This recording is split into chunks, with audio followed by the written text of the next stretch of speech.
Zdravo! Ako ste gledali uputstvo za kupovinu, sigurno nas se sećate. Za one koji nas prvi put vide, moje ime je Jelena, a sa mnom je Vuk. Kako ste već uspešno kupili kurseve predmeta koji vas interesuju, naš zadatak je da vam pomognemo da se što lakše snađete na našem portalu. Trudit ćemo se da vam pokažemo sve mogućnosti koje vam portal pruža, kako biste imali što prijatnije iskustvo pri korišćenju. Hvala vam što ste izabrali učenje na daljinu. Želimo vam puno uspeha i sreće na prijemnom ispitu. Ukoliko ste uspešno obavili proces kupovine i ulogovali se preko svog naloga, otvara vam se stranica svih raspoloživih kurseva. Kursevi koje niste kupili još uvek su zaključani, a klikom na neki od njih odlazite na stranu opisa kursa gde ih možete ubaciti u korpu i otključati nakon kupovine. Kursevi koje ste kupili su otključani i klikom na bilo koji od njih odlazite na stranicu izabranog kursa.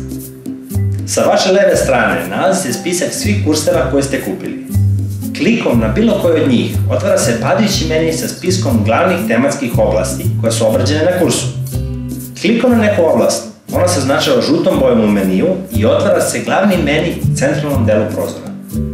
Naziv oblasti koju ste odabrali uokviren je crvenom bojom u naslovu, a ispod se nalazi spisak podoblasti.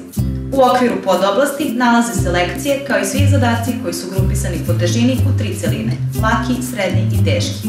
Brojevi u zagradama pokazuju ukupan broj lekcija ili zadataka koji su urađeni. Klikom na polje lekcija otvara vam se lista svih lekcija iz koje birate onu koju želite da učite. Odabrana lekcija otvara se u radnom polju u gornjem delu prozora. Klikom na dugme play počinje video. Ispod videa nalazi se navigacioni bar kojim se krećete ka sledećoj ili prethodnoj lekciji iz odabrane oblasti. Ukoliko u glavnom meniju iz određene oblasti odaberete opciju Zadaci, klikom na konkretni zadatak otvara vam se u radnom polju u gornjem delu prozora odabrani zadatak. Na samom vrhu radnog prozora nalazi se navigacioni bar gde klikom na polje Formulacija možete pročitati postavku zadatka. Klikom na polje Rešenje otvara vam se rešenje zadatka, a klikom na video rešenje možete pogledati video sa objašnjenjem samog zadatka.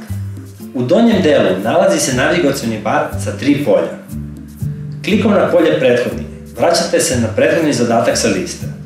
Klikom na polje Ne znam označavate zadatak koji ne znate da uradite, a u listi zadataka pored njega dobijate oznaku X.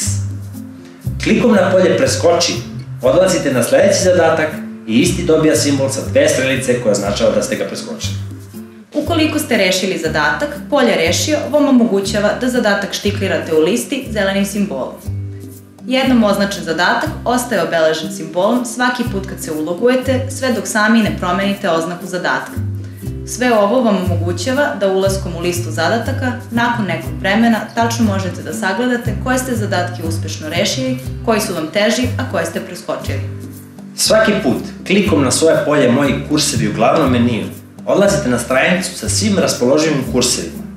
Odabirom konkretnog kursa ponovo otvarate svoju stranicu kurseva i pripremate se da na prijemnom ispitu osvojite maksimalan broj poena.